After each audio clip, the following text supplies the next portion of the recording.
No. Streaming on YouTube. Okay.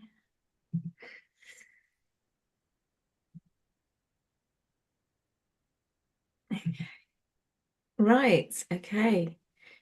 Can everybody hear me? I'm just checking. Can everybody give me a thumbs up if you can hear me okay? Yes. Fantastic. I did a whole half an hour introduction to the summit and my microphone was messing me around and it was just silent. But never mind. Right then. Okay. So, oh no. I want to hear. All right. Okay, let's crack on and get into it then. Just going to do the introduction. So hello and welcome to season 12 of the Mundane to Magical online summit series. My name is Louise Matson, and as always, I am truly blessed to be your host.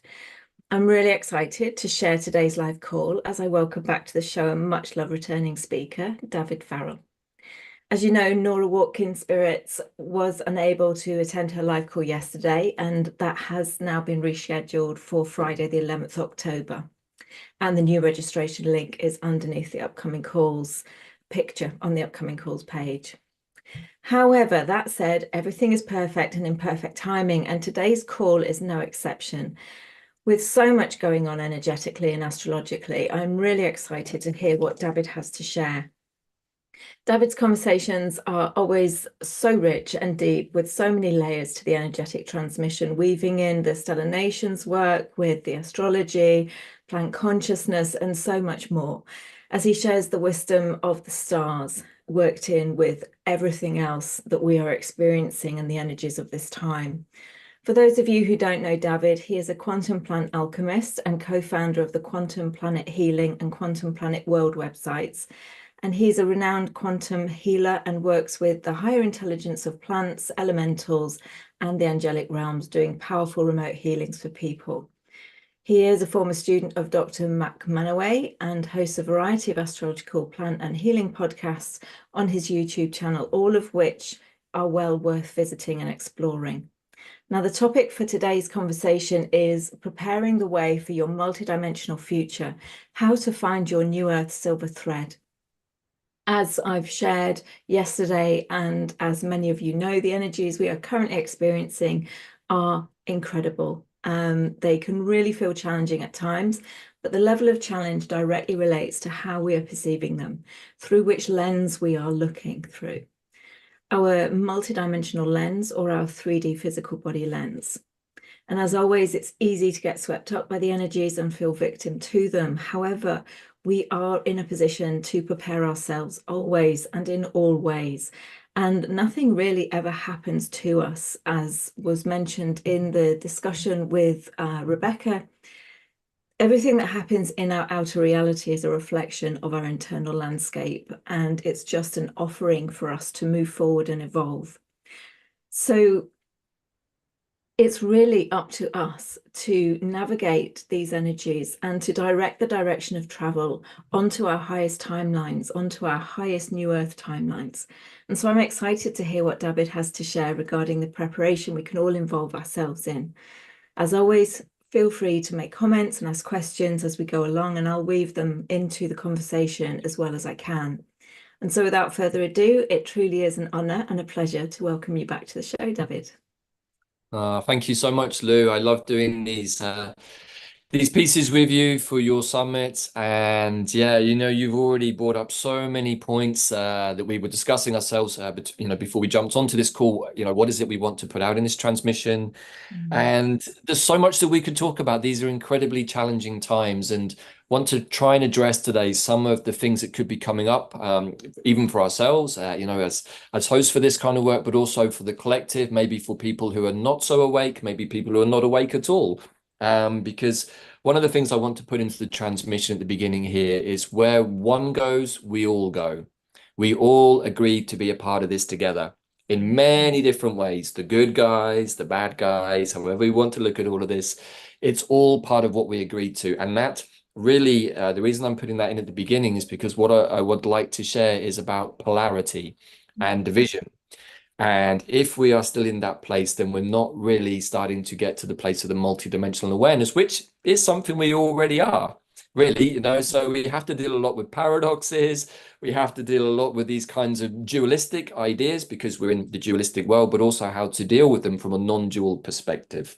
Mm. So first of all, I want to say hi, everybody. It's a wonderful honor to be here again. I can't believe the introduction Lou gave me. That's far better than anything I could have come up with myself. So thank you, sister, for that. And yeah, the conversation can go in a number of different ways today, Lou. And I know that whenever me and you do these things, we try to channel and let the energy flow through and see where the conversation wants to go. And yeah, I gave you a title many moons ago, I think, for this presentation. And I had to check in this morning with Lou to check what that was. And we were joking. It's like, oh, thank goodness my higher future self was already on top of it because what we had already put into the mix was exactly perfect for today.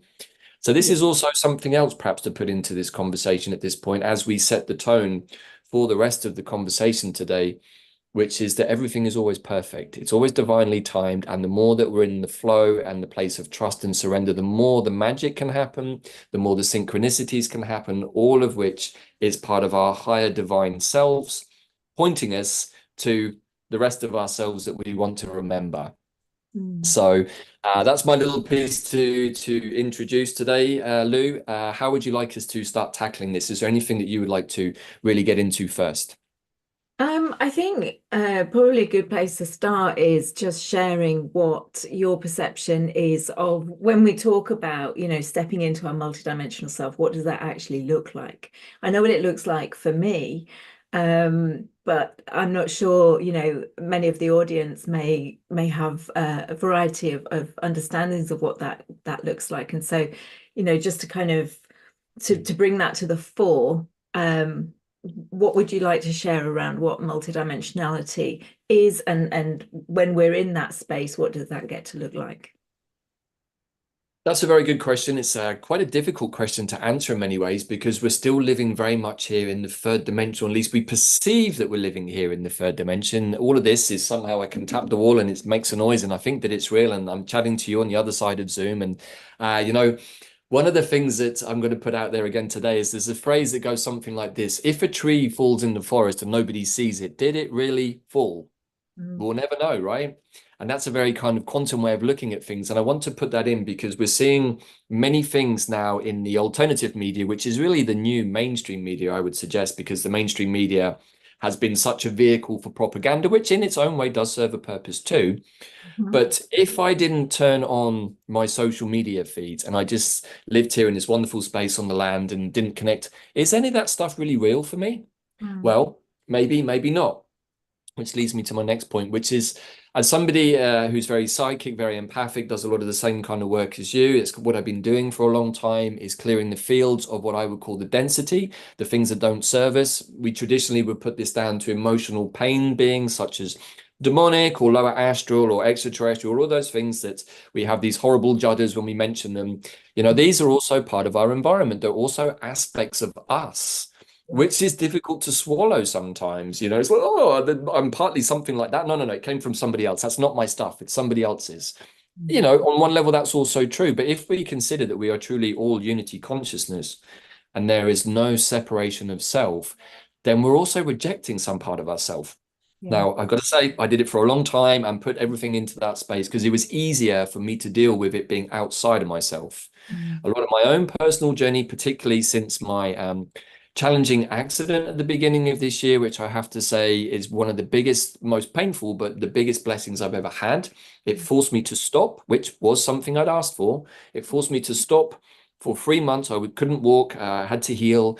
And what that did was it allowed me to rest. It allowed me to catch up on all the things I hadn't been able to do. Lots of books I hadn't read, lots of football and cycling, which I hadn't been able to watch, things that are my kind of normal ways of chilling out and relaxing, very mundane activities. And they have their own aspects too that are good and not so good. But I allowed myself to rest. And in doing so, I went on lots of deep meditational journeys deep into myself, reflecting on the nature of the accident, why it had happened, which parts of my stellar nation DNA coding had come up in that process, my dragon self, my fallen angel self, things that I kind of had pretty much already integrated, but there were still some threads that wanted to show themselves. Now, that in itself is worthy of a whole series of movies, and it's not necessarily what I want to talk about today. But when we start to stop and become still, we start to go inwards more and more and more. And what you said at the beginning is so true. Nothing happens to us. It's everything that is in our external world is a reflection of our inner world. And I've shared this next story quite a bit, but in 2020, whilst we were supposedly having to endure all kinds of things, and many of us were supposedly locked up, I spent a lot of time in the forest in Wales, where I lived, and I spent a lot of time in deep meditation and had some very profound, long experiences in the angelic realms, particularly with my boss in this work, Archangel Michael. And he sat me down one day under my favorite tree in the forest and said, "Okay, David, we need to have a look at something. You do realize that everything that is happening to you is you doing it to you." Mm. I don't know. I'm not sure about this. I think it's that guy over there. He's the crook. He's the villain. He's the one making my life a nuisance, or it's her fault, and da da da. And this is happening. It's like, well, yeah, that looks like that's what's happening, and on some level, that is what's happening. But why are you letting that happen? What do you mean? I'm not letting it happen. It's happening to me. Well, yeah, but why are you letting it happen? Because it seems like everyone else is okay with those people. It's just you that's got a problem with them. Mm. Okay, where is this going? So, the conversation went on for a bit. It was pretty uncomfortable for a while. And eventually I came to understand that he was correct. And he was pointing to me something very, very important that I spent the next 4 years up until very recently working on. And that was to start questioning why I was allowing these things to happen to me. Which part of me was playing the role of the victim? Mm. Oh, you're doing this to me. It's your fault. Oh, well, that suits a narrative that we run within ourselves, because it's easier to run that narrative than to accept that maybe somewhere in our soul, in our DNA coding, in our stellar nations, star coding, we can say that there are unresolved karmic issues that our soul wants us to look at. Mm. Now, we can keep breaking this down or expanding it in different ways as we want to, but ultimately a lot of this experiment from creator is about understanding what it feels like to be separated, not to be actually separated, because there is never any separation, but to create this experience that we call earth and the human realm, to experience what it feels like to be separated. Now, bearing in mind that we're all aspects of all it is anyway, we're all aspects of creator. So this is creator creating it for itself and working through these various parts of consciousness that we somehow perceive are us. Mm. So a lot of this journey to being multidimensional is to break down the sense of self. Now, this Mm. is nothing particularly new. I'm not saying anything that's not already out there in many wisdom traditions, but having studied in many of those in shamanism, in Tibetan Buddhism, and having to work through these and having ego issues and personality crises and many things, and being very, very attached to my sense of self, it's been difficult to then understand, well, maybe I'm not Davyd. Davyd is just a vehicle for a much bigger being to have an experience, and not just one being really, but multiple beings, all of which somehow are part of what I perceive to be me, but actually also living their own experiences in their own rights. And I know that you've worked with the Stellar Nations material. Beautiful pathway. I highly recommend everybody to look at it. I wouldn't necessarily say it's the only way to understand your multidimensional nature, but for me, it changed my life and allowed that to become activated. And when I really studied my Antares code, my fixed star astrology through my natal astrology, and studied the material of each of those different aspects, the unicorns, the angels, the dragons, the serpents, the whales, the dolphins, the birds, the Christ consciousness, all of which is representations of our Pleiadian, Arcturian, Nibiran, Syrian, and many other star system beings, is that first of all, I could see that I'd already experienced many of the difficulties. They'd manifested in my life already. Yeah. And that gave me the clues where to look to do the work. Mm. Now, this was already maybe 10, 12 years into a very, very deep healing journey that started back in 2010 in the pyramids of Egypt on the spring equinox in 2010. And when I think back to that point now, Lou, I'm like, I don't even really recognize that being. I'm like, well, that was Davyd, because I've got the photos and Facebook to prove it. But it, first of all, doesn't look the same. Mm. And secondly, the more that I've got more into the work that my partner Bella puts out, the Mayan Time and Magic with the glyphs, and understanding my own glyph of being a cosmic Skywalker, I started to realize why I'd always had a propensity in my life to go out of body, to do multidimensional journeys, to work with all kinds of substances, some plants, some not plants, to go into other realms of consciousness because I found it easier to exist in those planes of consciousness than here in 3D. Mm. So part of the journey of the Skywalker actually is to become more 3D. And so in that regard, I would say perhaps those of us that have that particular glyph are more hardwired to be able to be multidimensional. And the journey of the Skywalker is to bring heaven down to earth. That's actually our mission. We can say a mission point. And so what is heaven? Well, I would like to suggest that maybe heaven is the fifth dimension. It's the place of non-duality, the place of the goddess. It's the place of pure potentiality and creativity. And if we can get past the dogma and rhetoric of various religious organizations that make it somewhat unobtainable and start to realize that it's just an aspect of ourselves that we can always access, then we start to understand that, okay, this is a potentiality that we are all now moving into. It's already here. I would say from my own meditations that we've been in a fifth dimensional consciousness since the full moon eclipse that we had about, I think it was the 17th of September.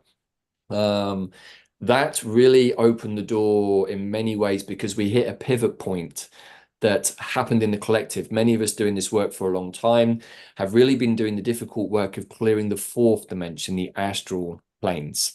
Mm. I know that you do a lot of this work. We've talked at length as colleagues over the years about this work, comparing notes, which is something I think we're going to talk a little bit about today because there are many themes that are coming up.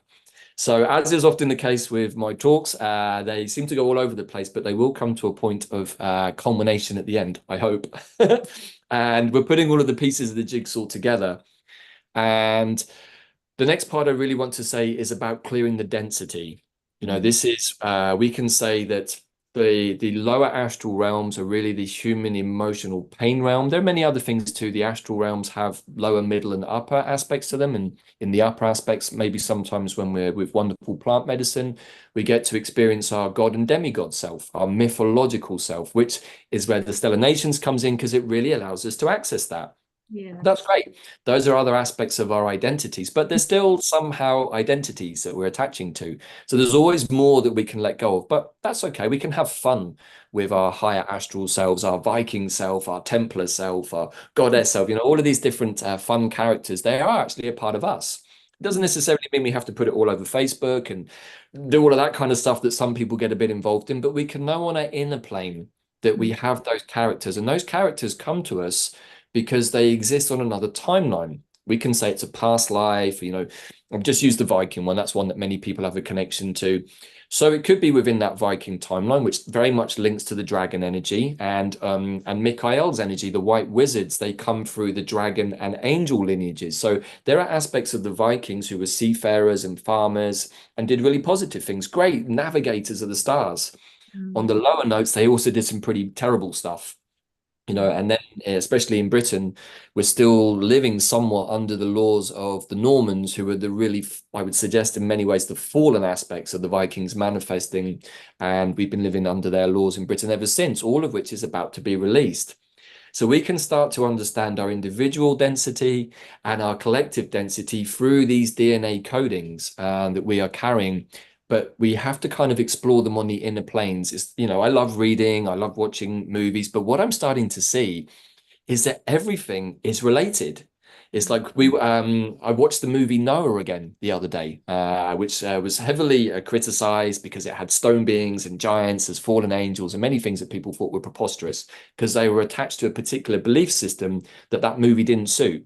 Now, I've watched the movie 2 or 3 times, and I got to say, this time I watched it, it blew my mind completely. For lots of my own personal DNA was in that story. I've often had an affinity with Noah, and this is where we can really start to accept things that other people might think strange. As well, like, what part of you, David, looks like you have a connection to Noah? Well, that's not really for you to worry about. That's on my own inner space, but it's been manifesting in various ways throughout my life, creating arcs for healing, creating arcs to journey from one realm to another, not just for myself, but other beings on the planet. That's my own personal inner work, but it's also been part of my work in service to bring heaven to earth. So the more that we start to work with our our blueprints, we can say our natal astrological birth charts, our mind glyphs, our numerology, our cosmology from the Antares codes of the stellar nations. We come in with all of this information about ourselves. Mm. And through a process of inner investigation and Sherlock Holmes style sleuthing, we can start to investigate these higher notes, we can say, and these lower notes. And rather than trying to reject the lower notes because we don't like them, it's another way of saying I don't like a part of myself. It's much more, we can say, expansive to start going, okay, well, let me just accept that that is something that I was involved in this life. And maybe it's somehow reflected in my cosmology. Oh, there we go. Yeah, fallen dragon, fallen angel. Oh God, that story's not so great, but I think I did some of that in my early youth. Oh dear. So, it requires total honesty. Yeah, And that's the tricky part. And it's much easier as we started this conversation to say it's somebody else's fault. It's being externalized. You're doing it to me. So yeah. yeah, hopefully that starts to give more context to what we're talking about here, Lou. Absolutely. It's just linking in with something that I think I said. This is the problem when I channel. I cannot remember exactly what I say. I can't remember if it's a channeling that I'm doing and just in myself going, oh, okay, or if it's something that I share publicly. But yeah, it was all about self-governance. So the blueprint that I want to bring in, the blueprint that I'm kind of like anchoring into and calling into the new earth is self-governance, which is radical honesty, radical responsibility. And this knowing that I don't need anybody to govern me. I don't need anybody to tell me right from wrong, good from bad, because I've played all those parts and I'm okay with the fact that in perfect timing, I have played a variety of roles, just as an actor on a stage plays a variety of roles. And doesn't mean to say any one of those roles is the identity of the actor overall. Right.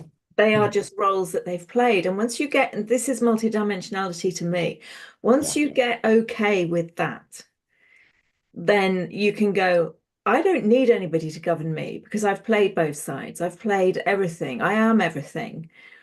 And therefore, I can make conscious choices, conscious decisions in the direction of flow that I want my energy to go in Yes. this lived experience, because I have all the knowing of all of those other experiences to hand within this.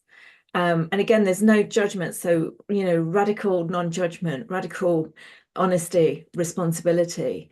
And that enables you to come into that multidimensionality and state of being. Yes. Because it stops that kind of, oh, I was the victim, this person is a bad person, that person is a good person. It's like, yeah, that person is playing that role, but actually, I can't remember if this was something that we were talking before the call. Kudos to that person for playing that role in this lifetime because everybody's hating on them in this lifetime. But Mhm. actually, I know for a fact that the people in my life that have created the biggest challenge and what I would have seen living that experience at the time as being the bad guys and I was the victim to their behavior Mhm. were my greatest allies, were the ones that from a soul perspective love me the most. Those are the aspects of me that are like, I'm going to be here and I'm going to provide you with this experience so that you can grow, so that you can, navigate your way through from this very childlike perspective of that's a bad person, I'm a good person, kind of, it's all out there, it's not me, to actually taking on that responsibility for what you're experiencing in the world, the patterns that you're experiencing, or what you're seeing, and also takes away that I'm powerless to do anything about it aspect as well that can come very much into the 3D. Wow, beautifully said, and I absolutely resonate and concur with all of that. And this is, I think, the point that we're at, Lou, now, which is so important with this wonderful energy that's coming from the most divine of intelligences, the sun, the Ra energy, the sun god Ra. The more that we've been following one of our brothers, the wonderful Stefan Burns, showing us the weather reports, linking it to the astrology, now to the cosmology. It's like, we're understanding even through the beautiful dandelion plant. Dandelion is an aspect of the sun. He's also an aspect of a Syrian cat being, communicating with us down here from the cracks of the pavement. Let's remember where dandelion grows. This is a being who shows us through his own ability to transplant his seeds all over the planet that he can adapt to any environment. The spirit of Dandelion is a master geneticist. He's able to change his DNA at will to adapt to any environment that he finds himself in. Okay, so that's one of the reasons that worked with Dandelion so strongly. I know that probably many people watching this video will know Dandelion, maybe even have participated in some of our work on QPH with the Dandelion. It's also one of the major beings that the Ascended Masters Act that our friend Janet Trelawa channels talks about. It was really the combination of that being and Dandelion that actually precipitated all of the quantum plant healing work. And there was a reason for that. Having worked with many plants beforehand, including Dandelion, Dandelion came to me again when I first came to Mexico in late 21 after leaving Britain. And he kind of said, I'm here to help be the architect of the 5D experience. I'm here to help you all get to that place. And he started teaching me more about this DNA aspect and being a geneticist and showing through working with this being, first of all, divine timing. Everything is perfect. There is no good or bad moment. All you have to do is be in the flow and be not resisting. And really, what is it you're resisting? You're resisting your own divine impulses, your own divine intuition. That's really where we have to do the work, because if things are not flowing for us, we have to look inwards and say, well, what is it that I'm blocking? Is it because my intentions or my attachments to certain things? I want this lifestyle. I want to have 5 Ferraris and a massive villa in the country. Well, great. Maybe that's your divine purpose. I somehow probably don't think so. But if we've got our heart set on something that is not part of our divine purpose, it's probably going to, especially over the last few years, have been showing up somehow as getting blocked from now. And if we're still banging our heads against that wall, we're probably starting to get quite frustrated and bent out of shape, which leaves us vulnerable to the other doorways that we have, which can often be karmic and then start to manifest maybe in perceptions that we're being psychically attacked, which may be true. Maybe somebody's sending us magic. Maybe we've got an entity that we picked up down at the supermarket. That could all be true somehow in the dualistic world. But because we're not being in our divine flow with ourselves, we're laying ourselves open to all of the other stuff to come up. Oh, which, by the way, is actually quite useful because it's showing us where we need to do our work. So the point I'm trying to make is one of Dandelion's biggest teachings, which is there's never any bad. There's just a subjective experience of duality, two sides of the same coin, as my Buddhist teachers love to always emphasize. And depending on where you put your attention, light or dark, there are different teachings. It's like the light casts the shadow. Let's not forget that. Right, and dark doesn't necessarily equate to evil, because the dark is the womb space of creation where we put a spark of fire and something flourishes. So which part of that is bad, right? We can say, well, maybe the light is more the sinister one because it's the one creating the shadow, if we wanted to play with this a little bit more. So I use all of these analogies because I found them useful myself, but also as a way of breaking down our dualistic thinking, because when we're in that very dualistic way of looking at things, we lay ourselves open to being polarized and divided, which we understand now increasingly from watching the Gogglebox of the last few years, how that was done with the offered medications of 2020, with the so-called horrible things that were in our atmosphere, etc., etc. And we got divided, those that did take medications, those that didn't, those that felt justified in having them, those that felt justified in not having them. Myself included, I was also in quite a divided space internally at that point, and didn't want to do work with certain beings because they hadn't necessarily followed the path that I thought they should have followed. And then I had to come to a place with all of these teachings from Mikai. I was like, why are you judging these people? What's it to you? Like, can you not just be in your heart and heal them either way, or help them to heal in either way?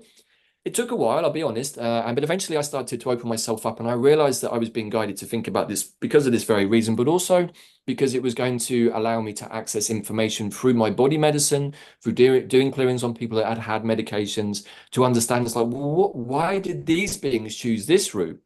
I wouldn't necessarily say I have all of the answers to that because it wasn't my pathway, but I did come to a place of accepting that other people had chosen different pathways. Some people weren't meant to be here for the whole experience. Some beings had just deported in temporarily to have a temporary human experience. And if I let go of my attachment to some of those beings who may have been family members or friends. I lost many friends during 2020, particularly my male brothers who I never perceived were going to go down those pathways. And suddenly out of nowhere were telling me, oh yeah, I went to the queue down at the center yesterday and I had my medications. I'm like, what? And that was very challenging for me. But I've over the last couple of years come to a place of acceptance. It's like, well, who am I to say what's right for you and what's wrong for you? It's just a journey and it's a subjective experience. And the more that we start to play with all of this, the more that we start to expand internally and create that pathway to multidimensional awareness. Because, without that, we're going to end up in a very, very divided, polarized world. And we can see that even as the old paradigm is really in its death throes, and I want to talk a little bit about that in a minute too, we're going to see the manifestation of it in our world as it still tries to maybe exert some final bits of influence over through polarity, through the projection of fear. We're over here on this side of the pond right now, and we supposedly have a big hurricane that is about to wipe Florida off the face of the earth, apparently. Now, when I tuned into it yesterday, I was like, I'm not sure that this is even really a real thing. How much of this is a projection, So to give two comparisons, according to some of the reports we see on the Gogglebox, looks like Florida's been evacuated. I'm not in Florida. I can't say for sure whether that's true. Maybe some of the audience who are there would like to share what is going on. I would like to get first-hand accounts before I make a call on what I think is going on. But what I can say is down in Mexico, where the Storm 5 supposed hurricane manifested, they're like, yeah, we didn't bother evacuating. Well, it just flew past the coast. It didn't affect us. Is it real? Is it being contrived? Is it being projected to give us a sense of fear? If we are in that space, chances are that we're going to start giving it energy because it's a fourth dimensional emotional manipulation, right? And if we can see that being played out on the bigger scale, there's the micro and the macro. It's like, well, what's my internal storm that's manifesting? I know you follow the Mayan wave spells, and maybe many people watching this video will too. And myself and Bella talked a lot about the last previous wave spell, which was the blue magnetic storm, a double magnetic storm in the year of the blue rhythmic storm. So that's a whole lot of storm energy, which can seem kind of scary. It's like, oh, maybe I'm going to lose something. I'm going to lose friends, family, house, cancel, delete. But only if we put energy to that is that timeline likely to start manifesting. But also, if we're still in the place of attachment to material possessions or other beings, that's not to say that we don't love or care about those things. It's great to have a house. It's great to have a vehicle that gets us from A to B. It's great to eat nice food. But if we're attached to those things to the point that it gives us suffering, we need to start having a look at that. And one of the wonderful Buddhist teachings that I share a lot, but I think it's so important, is that they say that all suffering is caused by either attachments or aversions. I probably even said this on previous videos. I think it's that important with you, Lou. And I sat and meditated on that for a long time. So I'm like, I don't know about this. It seems like another one of these Buddhist things that just sounds great.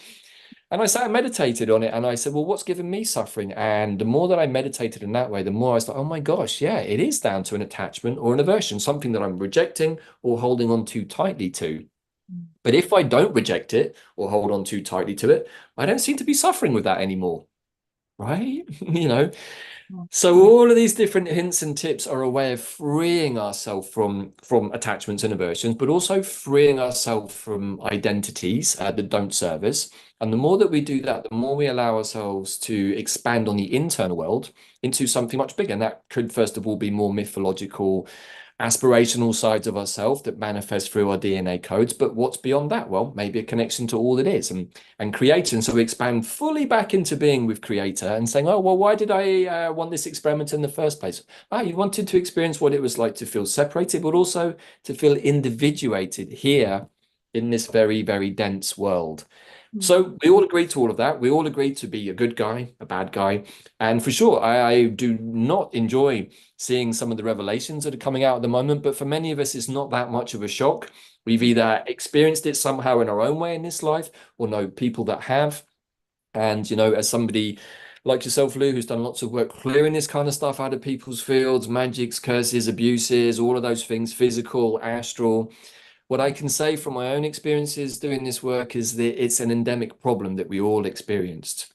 I don't know too many clients I've had who haven't experienced some aspect of this, either consciously or unconsciously, either physically or astrally. And so I'm like, well, this is a pretty big problem. So how did this happen? Must be part of the experience, right? So once I let go of my own victim and, oh, this happened to me and this messed up my child and it messed up this and messed up that, all of which somehow I did live through and experience, I then started to say, well, what's the benefit to all of this? That's when I started to flip things within myself and started to, and it doesn't mean I don't have a bad moment here and there occasionally where I suddenly feel like, oh, something happened to me, like my accident. That was my big testing point. How come that happened to me? Why did the hose break? Why did I fall off a ledge? Why did my heels explode? And why am I now lying in bed unable to move for like 4 months? Mm. Well, because it needed to happen, because my guides had showed me that there were still some pieces of work that needed to be done. And I needed to sit quietly by myself without interruptions. I had a carer that came in for a few hours every day, fed me wonderful food. So actually, I was like, you know what? This is better than hospital. I've got a big screen TV here. I've got my computer station over there. I've got all of my books. I've got a fireplace. I've got a coffee station with hot chocolate. I've got like snacks, I've got food every day. This is actually pretty good. And wow, I get to spend it by myself, which actually, as a Scorpio, I don't mind. I'm better by myself sometimes. And, that allowed me to really to break myself down more and say, hey, am I a victim in this or am I just receiving the biggest blessing of my life? Mm. Yeah, for sure. It hurt like hell. And I'm still, taking painkillers and having to walk a bit with crutches. But, I went from being not able to walk at all to being able to walk in 3 months, which was like 6 months quicker than anybody had expected. Yeah. Now, I then had to go back and do some retro work because my energetic healing had happened quicker than my physical healing. But what I was actually doing was creating anchor points in my future, telling myself, I'm going to walk. I'm going to walk by this point. Everything is divinely timed. And now that I'm at this point here in October, I knew back in April that this would be the moment that I would start to walk again pain-free. And I knew that it would be here in Texas and not in Mexico. How did I know all of that? Well, because I went into deep meditation, time traveled with some aspects of myself into what looked like the future, but it's just another parallel reality. And so that's the reality I want for myself. And that's the silver thread that I've been calling ever since. But Mm. in order to make that a reality, I needed to reassure myself. So somehow, after 3 months, even though I shouldn't have been able to walk at all, I was walking up and down the terrace outside of my room, much to everybody's surprise. Then something weird happened, and I had to go back into a pain place because it turns out that my left foot was carrying a lot of karma. Actually, weirdly, and this is another of the amazing things, is I learned through doing the work with Bella that my cosmic mind glyph is the number 13, and it's actually represented on their system in the left ankle. So I was like, oh my gosh, this is the thing that's actually been preventing me being the fullest expression of my skywalking self is a deep karmic wound from my dragon and angel selves that somehow is part of my own DNA coding that I hadn't integrated properly.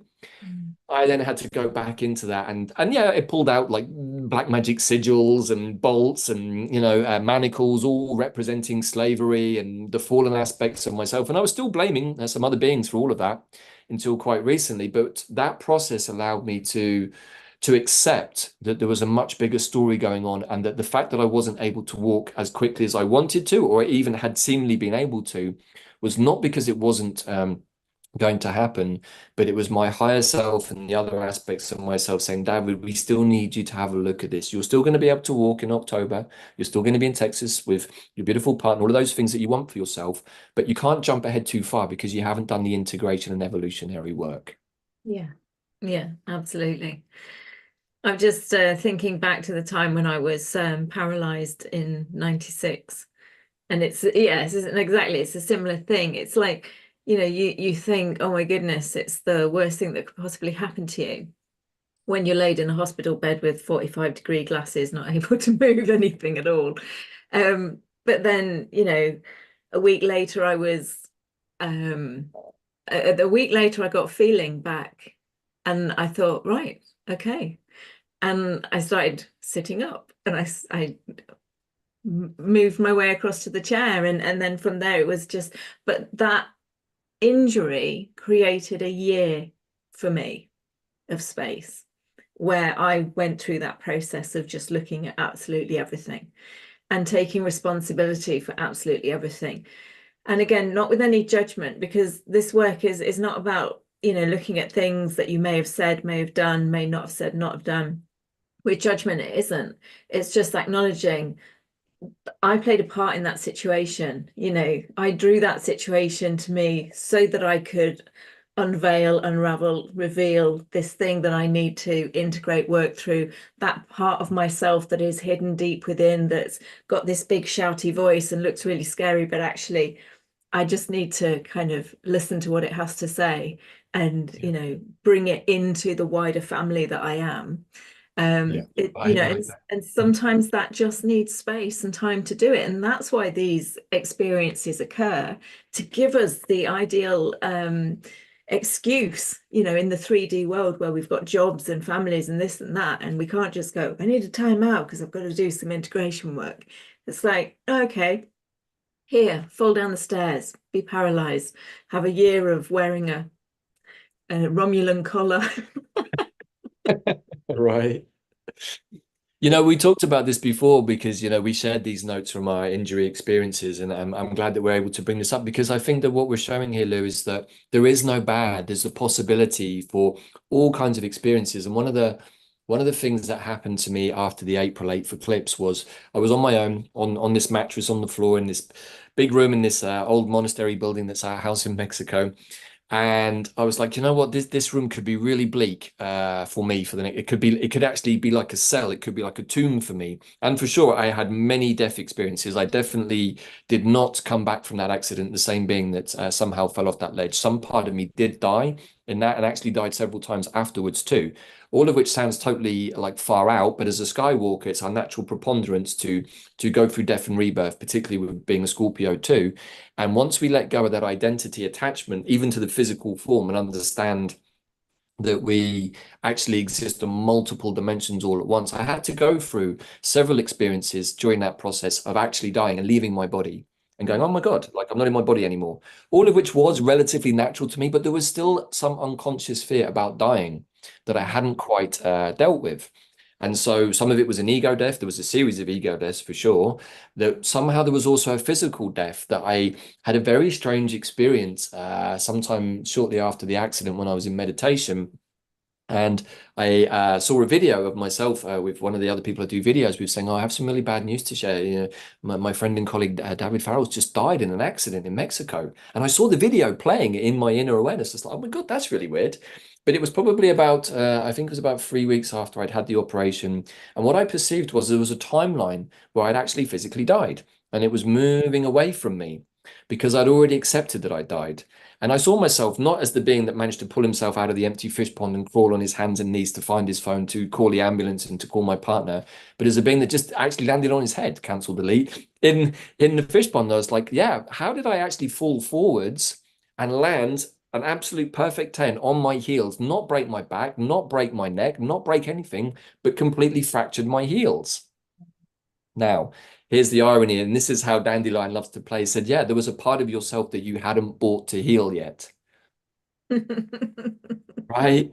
And it turned out to be true. There was parts of my DNA coding that I hadn't bought to heal. They were still rampaging a little bit, needing a little bit of massaging and reintegration. Now, directly before the accident, I've been guided to do a series of shamanic journeys with one of my sacred medicines, right up literally before the oak immersion. I mean, bearing in mind this accident happened on the second day of a global oak immersion that we were doing, but it happened on a day that doesn't exist, Yeah. February the 29th. And it was the only time it could have happened because otherwise I was under the protection of the oak tree. And the oak had insisted with me before that particular immersion that we did. It said, David, you need to finish everything. You need to integrate everything. So across those 3 journeys, the final piece I had to do was go into the underworld to haul out the biggest, baddest aspect of myself, the big dragon who was like, hey, I don't really want to leave. I'm the big dude down here, man. And I have a lot of power and a lot of say, and I can pretty much do whatever I want. I'm like, yeah, I know. It's got me into a lot of trouble in my life.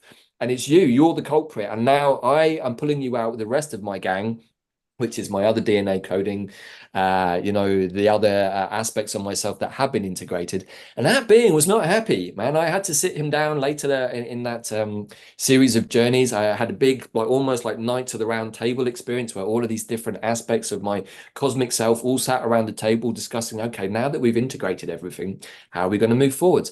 This guy was still, he was still unhappy. He was still, I not really want to be here. And I don't know why you pulled me out of the underworld and a whole series of other things. And this is just my internal way of understanding, experiencing through journey work, through meditations, through actually talking to myself. Like, well, what are you doing down there, brother? It's like, we are happy to integrate you back, but this demonic side of you, which is really what the fallen dragons are, is like, it's not helping me, it's not helping anybody, and I now am pulling you out because I no longer to consent to that part of me in any way, either consciously or unconsciously, in the astrals or in the physical, in any dimension, doing anything that is not serving me or anybody else for that matter.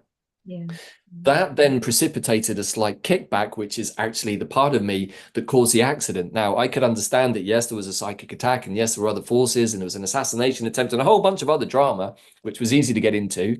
But in the end, I realized that it was my dragon self on another timeline that had attacked me. I was like, hold on a second, how many other times have I attacked myself, the so-called inner saboteur? To my horror, it was all me doing it to me on multiple timelines. I'm like, oh my God.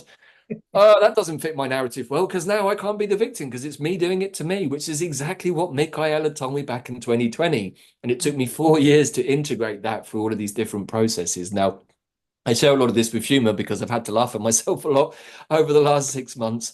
But what I'm sharing here, I hope, is how we can start to break down these identities and narratives that we've given ourselves, particularly a victim, which really doesn't serve us, because ultimately Mikai was right.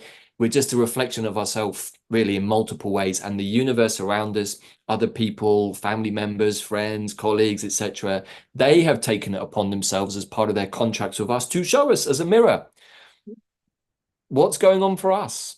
And if we can actually start to use that as a collective tool, then we can see quickly how we're going to transform everything. So these are some of the ways of becoming multidimensional, but it requires, like you said, Lou, radical honesty, radical integration. And, that's what the sun is stepping up to do. It's no coincidence. The sun beamed two massive solar flares on Sunday morning when we were doing the biggest online astral clearing across the planet that we've ever done. And I was like, I feel like you answered my request there, boss. It's like, can we have a bit of extra help to transcend and transmute the density? Sure. How about two solar flares back to back? That'll do it. I was completely wiped out later in the afternoon while I was also integrating the codes. But at the same time, after that integration, which just took a little bit of a nap for half an hour and a bit of a rest and a nice coffee. And then I was like, boom, suddenly 4 hours of downloads kicked in, which was all of the next, revealing, we can say, of where we're going at the fifth dimensional level. So what I would like to share really is that the more that we do this inner work quickly, without judgment for ourselves, and certainly without judgment for anybody else, because it's really just about us. And like you said, Lou, I've seen so many people who have had accidents or things happen to them, and I was super blessed. I had so much support, maybe even from people watching this video. And again, I would wish to say so much thanks to people like my partner Bella, who helped get people on board, also to the wonderful astrologer Pam Gregory, all of the people that supported me with financial support, energetic support, love. There's no way that I could have survived that process properly without all of that. So I was blessed enough to have a lot of help. But as one of my colleagues also said, well, David, look how much you've given to everybody else over the last 10 years. Look how many people you've helped by being in service. This was your karma coming back to you in a positive way to help you with your lower stuff. So again, it's this kind of dharmic rebalancing. But also, this is your universal self. You are me and I am you. Right. So as much as an aspect of ourself brings the situations to enable the revealing, the work to be done, another aspect of ourselves, or an aspect of ourselves, brings the support and the resources and everything to enable us to do that. It's like the yin and the yang. It's like we cannot have only one. It's we are part of the all that is, so we get the all that is. Whether we're able to fully appreciate or recognize those in the moments and take full advantage of them, that again comes down to what's within us that we get to kind of process and look at and bring and shed more light to. I can't remember how many years ago I was shown the round table. I do have Templar coding. Many of us do. I was shown the round table, and it was like, bring all aspects of yourself to the table. Let no door within yourself be closed to yourself. allow everything to come through, no matter what it's appearing as. And that is the same as when I look out onto the physical landscape, regardless of how people are portraying themselves, regardless of their behaviors, regardless of, what they see themselves as even. We are all one. We are all divine creator beings. We all hold a bandwidth of frequencies within our field, incarnated field, and we all exist beyond even those frequencies. So, it doesn't matter how people are presenting, and that includes ourselves. It's holding that awareness within that we are an aspect of the all that is. We're multiple things at any given time, and it's just allowing ourselves to detach, unplug from this physical form is me, and that's all that there is, to that much greater, much wider perspective of self. And acknowledging that the whole purpose that we have come into physical form is to appreciate and to experience individualization, because the paradox of achieving unity consciousness is we have to master individualized consciousness to begin with. That's what we signed up for. That's why we're here, and it's like there is a paradox. Everything really is a paradox. In the end, there is no either or, it's both. And I think that that's also something that's really important at this time. And also just to say, I think one of the things that I had to get over was being able to receive. And when I really allowed myself to receive the help that I needed, it came in buckets and spades from all directions. International community, people I never met before, local community. So many people showed up to help me that I absolutely needed. And I had to contemplate, well, why would this not have happened? And then my guys were like, well, because before you were running a victim program and were blocking it. You preferred to be a victim. Hey, this is really bad. This is happening to me. Da, da, da, da, and look how terrible it is. What's actually going on in that? Well, that was much more unconscious. We can even say wanting to draw energy of sympathy, somehow slightly vampiric, which also horrified me. Oh my God, I've been participating in that too. Yeah, sorry to say that and a whole bunch of other stuff that you haven't really been able to look at. I'm like, oh my God, how much more is there? Well, how much do you want to see? I was like, okay, you know what? Let me see all of it. And that was my response in the end to Mikhail back in 2020. It's like, okay, boss, I get it. I get what you're showing me. Just keep bringing it on. He said, you sure? Yeah, absolutely. Bring it on. My life absolutely imploded shortly afterwards. I left my tribe, my country, my relatives, everything. The whole lot imploded. I ended up in Mexico, living on a ranch with people who didn't speak a word of English. I hardly spoke Spanish. A grandmother and her granddaughter, both curanderas in their own way, and really had to sit for 3 months by myself with all that I had left, which was 3 bags. Had to completely strip myself away to nothing and then go, who am I? Oh my God, I think I'm a bit of a mess, actually. I thought I was doing all right after like 7, 8 years of healing. Oh, no, dude, you're still running massive inner saboteur programs, massive victim programs. And that was to my horror. I thought I'd already worked on those. Now we can say that the energy of the last like 6 months is much more accelerated, and that's what the sun is here to do. He's here to help us with these precision strikes of solar flares.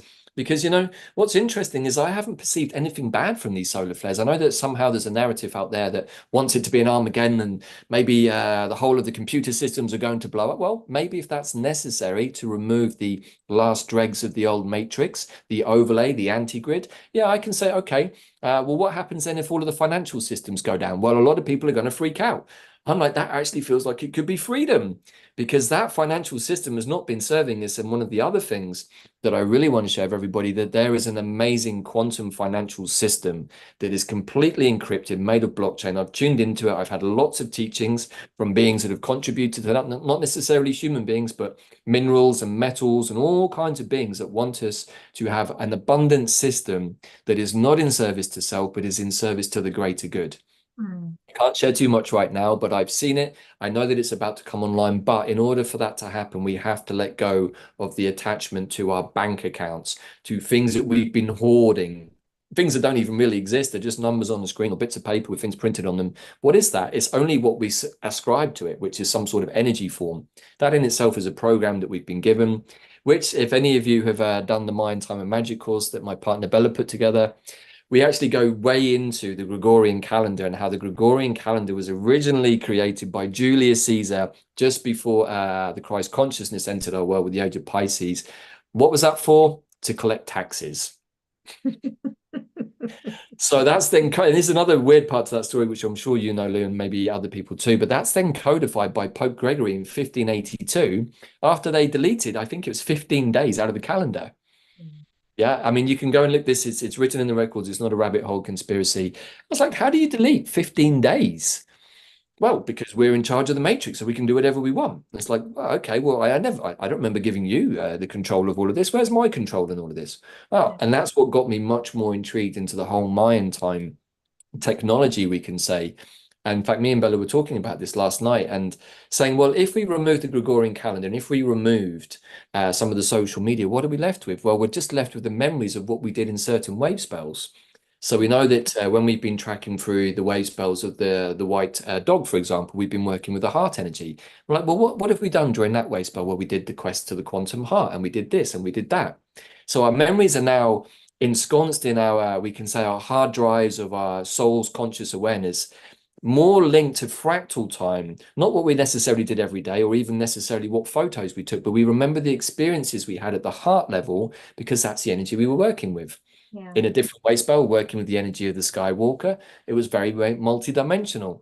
So as we let go of the matrix and everything that it's given us, which thank you very much, has served us very well, this is in no way necessarily to say that the Sumerians who gave us the 1260 calendar did something bad. No, our upstream Anunnaki ancestors, our serpent DNA coding had to do that because it was part of Creator's wish.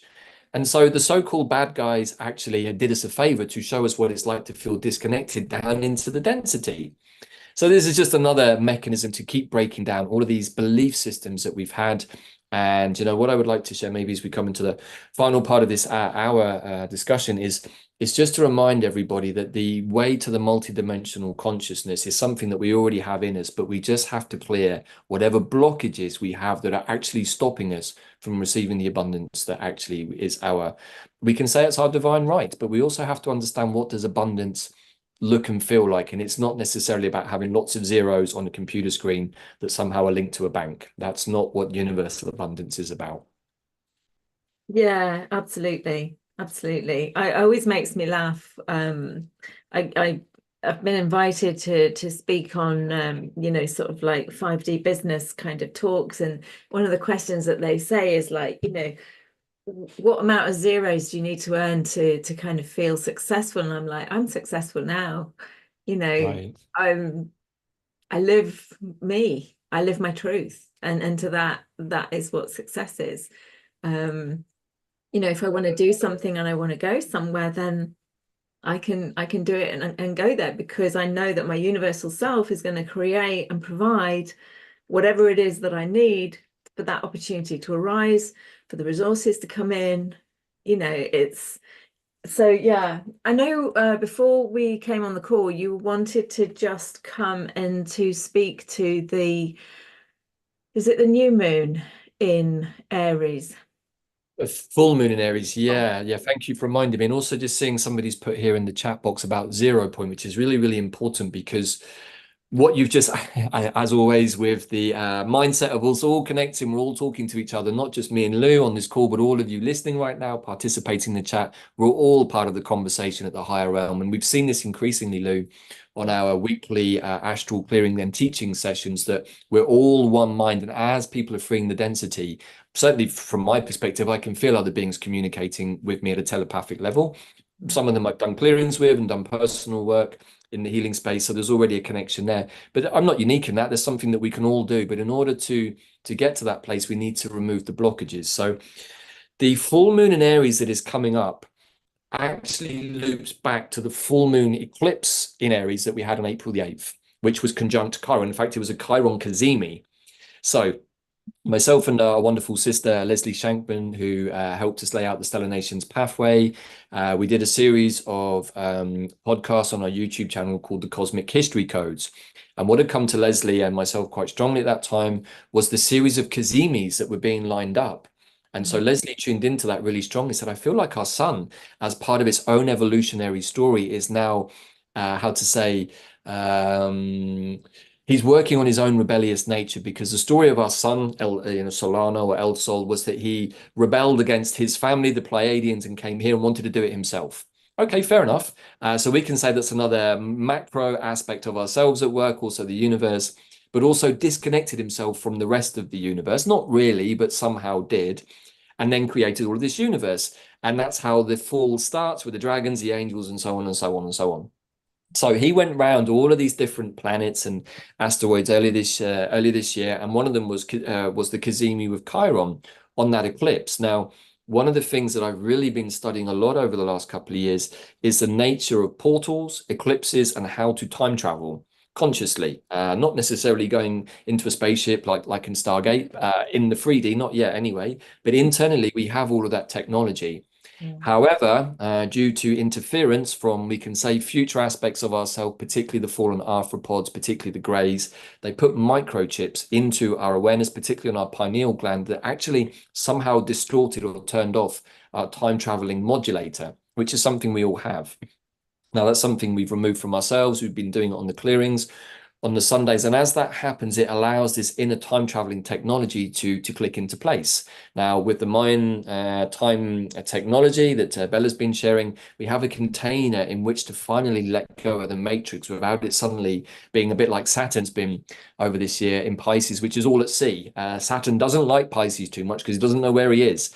But he is grandfather time, and he's having a hell of a time, we can say, coming to grips with all of this. But also, that's part of that planet's own evolutionary journey. Saturn has a spirit, Father Time, Kronos, often given a bad rap as being malefic, like Mars. And like, these guys aren't bad. They've just got a different job to do. And if we can change our perspective into seeing that Saturn in Pisces wants to reconstruct our sense of self in the ocean of consciousness at the individual level, I'm like, thank you very much, Granddad. That's a good one.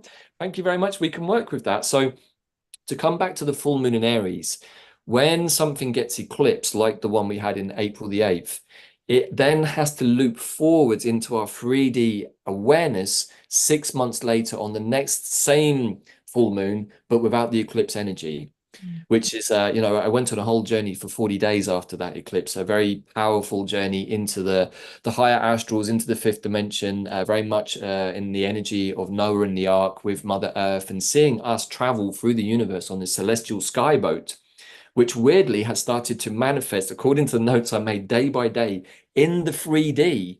I made copious notes during that time because I was on my mattress and, meditating a lot. And I'm seeing literally to the day from the September the 17th eclipse, the same 40-day process playing out, except some things have changed because in that journey, lots of healing happened at the collective level, which then removed some of the more difficult things that should now be manifesting. There were many, we can say, disaster timelines. Unbeknownst to us down on planet Earth, there were actually only a very few number of silver thread timelines to New Earth because we hadn't done the inner work at the collective level. Now, with the work of many of the more awake beings on the planet, maybe the 144,000, or however you want to see this, maybe there's only really 144,000 beings here on planet Earth because, as they say in the mind stuff in Lakesh, I am another you. So really and truly, there's just one being here, really, I guess we can say, and we're all experiencing different aspects of that. So the reason that I wanted to bring this in, because I think that the 0 point that somebody's just put there in the chat box is really going to come into the manifest awareness on that full moon in Aries. And if we think about that, it's also conjunct Chiron again. We've also got Pluto about to move into Aquarius. So Pluto is literally going to go stationary direct, I think, in the next couple of days. And that's going to be, do you know when it is, Lou? I think it's the I next couple think of it's days. the 17th. I'm Is it not the 17th or the 12th? I know that it's around that period. And it's around there. mm, Yeah. yeah, we covered this in our recent Quantum Compass. So thank you. Yeah, 17th. I think that, yeah, we covered that in our recent Quantum Compass show, myself and Bella. And what we were looking at was what's going to happen. Many astrologers are saying that this is going to jump us into the Aquarian age once Pluto moves into Aquarius. Now, I think that that's quite likely, but I'm also tracking a few other things right now, which is the disappearance of our moon. It's not been easy to see in the sky for the last week. I did see it the other day, but then it disappeared again. But when I looked at it, it looked different. And the shadow that should have been supposedly how it looked before, it looked like someone had put a cardboard cutout over it. I'm like, what the hell's going on with that? So I did a bit of a deep dive, many people commenting on the fact that they haven't seen either the so-called second moon, which I think is really a spaceship in disguise, or the original moon. So I'm like, are we coming to this point where the astrology or the Western astrology that was intrinsically linked to the matrix, which absolutely supported the activities we can say of the elites of the Capricorn at the top of the mountain, the top-down hierarchy, Mm. is that now about to be removed so that we can make a different kind of a jump into a different kind of universe where the astrology and the planets are behaving differently? I Mm. actually think that we're at that point right now. And maybe what we're seeing is a switching out of one, we can say, construct in the sky, the moon, maybe for another. Maybe there isn't even going to be a moon anymore, because that's a whole other rabbit hole in itself. Many of us might understand that the moon is where we incarnate from. It's the final point of incarnation. As beings, we incarnate down through each of the planets, picking up our karma, our astrology, until we come to the moon. Unfortunately, the moon, I think, was hijacked by some of these more nefarious 4D beings, and was actually a sort of a soul harvesting mechanism, which we would go in and then kind of, they would take our details, our birth certificates, our tin man numbers, all of that, which was basically a way of enslaving us at the astral level. That has gone. Absolutely. I've seen the collapse of the astral planes happening. Yes, it rules the tides in the ocean. That's also true. We can say that the collapse of the matrix, the old paradigm, has been happening at a rapid pace. And for those of us who are able to go into the astral planes and see it, it's been startling. And I've had many, we can say, like visual imagery of structures, buildings. First of all, they were starting to crumble. Then they had like a skeleton effect to them. This was back earlier this year. And then about 3 months ago, I saw all of them collapse down. As they collapsed down, I saw many rats running everywhere. Mm. I was like, where were you all hiding? Seems like you were hiding in the tunnels underneath. Now, if any of you have followed the rabbit holes, you know what I'm talking about. With the events of the recent eclipse, I can share that one of the things that I've been communicating with a lot is off-planet military, particularly Syrian military, particularly connected to the great feline beings. Lou, you'll understand this, and maybe other beings too.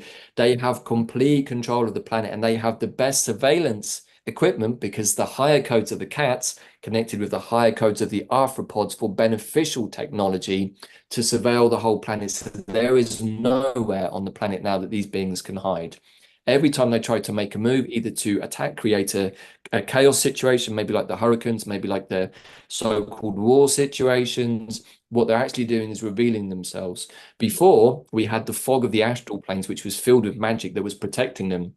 That has been systematically removed by lots of us on the planet, really doing our guerrilla tactics from down on the planet to remove the density of the astral plane. So finally, those of us who want to go and look, it's like you can see whatever you want in the astral planes right now. If Mm. you have removed your own density and become light enough, it's like an open book. So it's easy to go into the Akashic records, extract information about ourselves, even about the very, very weird history of this planet. There is nothing about linear time and what we're taught in the history books that's actually really real in that sense. Mm. If we understand that planet Earth is really a reflection of everything that happens in the stars, the galactic wars, the different aspects of the stars, even Betelgeuse, that's worth a talk in itself. And for sure, I think that's going to play a part in what's about to happen. But everything that is happening and is about to happen is all for our own highest good. There is nothing here to be afraid of. I really want to reassure everybody on that point. I didn't believe that myself for a long while. So I think in my world, that was manifesting that way as disaster, Scorpio Armageddon situation, somehow which I was thinking was a good idea. And then I got to a point, it's like, that's not a good idea. Lots of people are going to suffer in that, you included, dude. I'm like, yeah, why am I doing that to myself? Maybe don't. Maybe think of a different positive timeline. So that was also part of my shifting. And again, Lou, I share all of these different ways of looking at things as kind of tools and techniques that certainly I've used. I think you've used too, and probably many people watching this, as a way of breaking down our sense of self, our belief systems. And as we do that, as we release the density of our shadow, we're able to receive more light codes, more of the light from the photon belt, all of which is really just another way of saying that we're remembering our true cosmic selves. And I think personally that's super exciting. And that's where I'm putting all of my attention and intention at this moment in time, and really fixing that 5D frequency for myself, so that I can continue on that silver thread timeline, and hope that all of my brothers and sisters who maybe are not quite there yet, who are in pain or suffering, will be able to join us soon. So yeah, I think that's kind of it for today. I don't know whether we have any questions that people want to ask, or if you have anything you wish to ask. Well, no questions have come up in the Q&A or in the chat so far, but I will give that offering out. If anybody has any questions that they want to put to Davyd, um, then please feel free. Um, there's been so much that has been shared, but I think one of the main things is for me, when you can look back, and I know you've said it when you about the injuries and things like that, when you can look back with humor, when you can connect in to a lighter perspective of what's happened in your life and what experiences you've gone through. I mean, again, I look back at my paralysis as the best thing that ever happened to me in many ways because it gave me that opportunity to really go deeply into the work. But I can now look back on that with humor, and it's bringing that lightness in. But that comes from going into those experiences without any judgment, acknowledging and accepting that we've all played the bad guy, whether in this lifetime, previous lifetimes, and to some extent within this lifetime, we have as well. And whether that is playing the bad guy to ourselves or another person as well, we've all done it. And so again, there's only love for the players in this particular Right. act that we're experiencing. Hmm. And then we can lighten ourselves in terms of our perspective on things, and we can get into that lighter perspective overall. And then we can see the silver threads. We can connect into them because our ultimate the spectrum, the bandwidth of the frequencies within our incarnated being is higher, and we're able to access. I mean, the beautiful thing is all of those people, and I give so much love and thanks to everybody who's done this work, and it doesn't matter to what degree you've done it. If you've done any part of this work to clear the density within yourself, to rise out of this, the victim, the self-sabotaging, whatever work it is, and it doesn't matter, you know, we are all the ones that have brought us into this place where the astral realm is so much clearer for us to navigate. The kind of they're showing me it as a spider's web Yeah. that has kind of held all of the things that have been going on suppressed and hidden, so that we couldn't see it. See, one of the biggest things for me is when you see something, rejoice. It doesn't matter how challenging that thing appears to you in that moment. It is a moment of rejoicing, because if you see it, you can clear it. If Yes. you see it, you are ready to clear it. And so really allow your heart to expand, really feel that rejoicing within yourself, because that is like the doorway is right in front of you then. And you can open that doorway and you can pass through it, go in, see what it is. It's just an aspect of yourself that may be shouting and having a tantrum, maybe crying in a corner, don't know what it might be doing. But when you get that awareness, it is the moment to rejoice. From a physical perspective, it can look scary, it can look annoying, it can look all shades of the spectrum, but allow yourself to hold that frequency of rejoicing. And kudos to everybody. And I'm sure, everyone on this call, anybody who's connecting into this type of call, will have been part of the collective group that has enabled all of the energies that we're experiencing and the clarity that we're gaining to come to light, quite literally. The Tara says, I needed to hear this. I clear any contracts with those old controlling forces. Poof. Exactly. It doesn't have to be a long grind. And that was something else that we were talking about before the call. It can literally be done, gone. We don't have to make a big, 5-course meal of it. Right. And I love what you said there, Lou. It's, by something being revealed into our awareness, and for sure, if we have the stomach or the mindset right now, there's a lot that we can see in the channels that are being revealed about the entertainment industry. And for sure, we know that it's going to go to the political world and to journalism and to, so what I would like to suggest to people is, as that comes up, it would be easy to get really angry, to want to lynch people, etc., cancel, delete. That's not going to solve anything, because those people also contracted with us to perform those roles. And I know that there can be a sense of divine retribution that people might want to mete out. But it's like that doesn't serve any of us. If we can all come to that place of unity and say, hey, I'm experiencing this, at the individual level. I've had my own experiences. I've had my own judgments, my own self-judgments. And heck, I've learned a whole bunch from that. Thank you, everybody, for being the mirror for me to experience those things. I think that we're going to get through this a lot quicker. More people are going to make the jump much quicker, because ultimately the fifth dimension is unconditional love.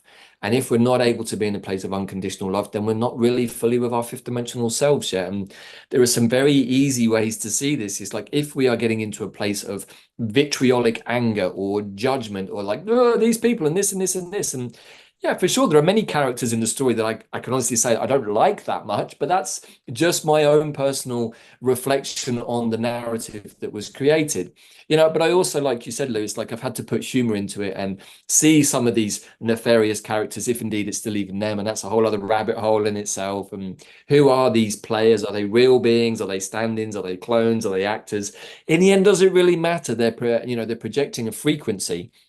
And what we're seeing is that the nefarious characters, who maybe did have very ominous dark energies before, weirdly now somehow seem like humorous characters. Hence why we're seeing all of these weird clips of people who've suddenly changed height and different size. And I mean, I've seen so many humorous memes over the last week making fun of really seemingly quite serious things. I'm like, good, we're able to laugh at the absurdity of the narrative, and if you're trying to still make sense of it by watching the Goggle Box, or even some of the alternative media is still a little bit caught in some of all of that. It's like, it's so absurd, it's so ridiculous that I'm like, this has to be the final act of this incredible play, because we've got to the point where I think the curtain is going to fall down and we're going to see the Wizard of Oz winding the machine. Oh, I think I've run out of reel now. Like, what next? It's like, oh, let's all go to the cosmic bar in the sky, have a nice margarita, sit and laugh about the whole thing, put our feet up for a bit and say, what next? Maybe we can get on with creating the new earth that we've all been calling in, because that's the next step. And why would we not want that for ourselves first and foremost? But also, why would we not want that for everybody else? What part of us wants other people to suffer?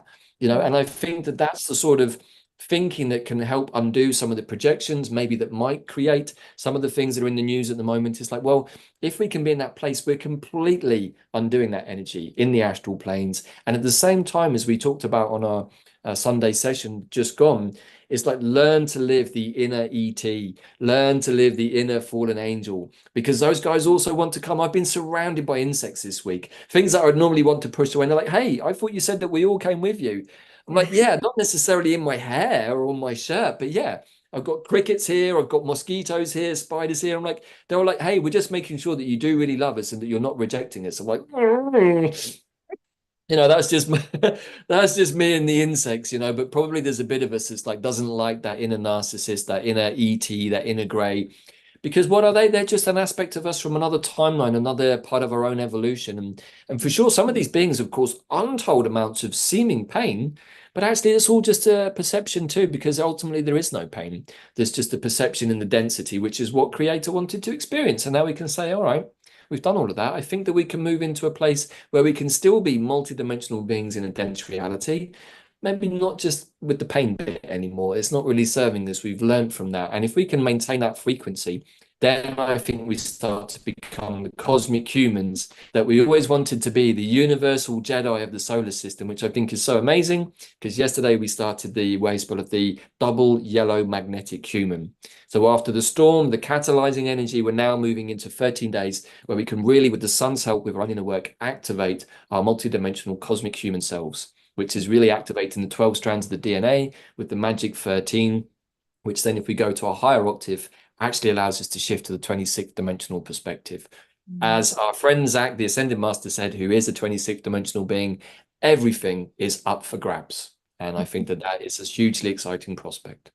And that is a beautiful place to end this conversation on. Everything is up for grabs, and it's up to us to reach out and take it. Right. And to shape it into something that works for all of us. Absolutely. So Thank you so much, David. It's as always, it has been an absolute joy to have you on the show. And as always, so much has been richly shared. So, feel free, people, to go back and listen to the replay. It has been streaming on YouTube, so that will instantly be available. I will edit and tidy it up and put it out in a few moments as soon as we get off this call. Now, moving into tomorrow's live call with Peter Tong, I'm really excited to hear what he has to share again about the energies that we're experiencing at this time. And he'll be bringing in the aspect of the gene keys. And he's going to be looking at a particular profile. I think it's the profile of the 9th of October, which is actually tomorrow when his call will be. So I don't know what he's going to be bringing through about that, but we are working through and walking through interesting times. So walk through with a smile on your face, walk through with joy in your heart. And we are the creators, we are the navigators, and we are the cosmic Jedis. Fantastic. So much love to you, everybody. Take care. Have a wonderful rest of your day, wherever you are in time and space. And I shall see you again tomorrow on another live call. All right, then, my lovelies. Take care. Bye. Bye, everyone. Thank you. Oh, thank you so much. I mean, as with the webinars, as soon as I press kind of end, stop, it's going to end it for everybody. I will. And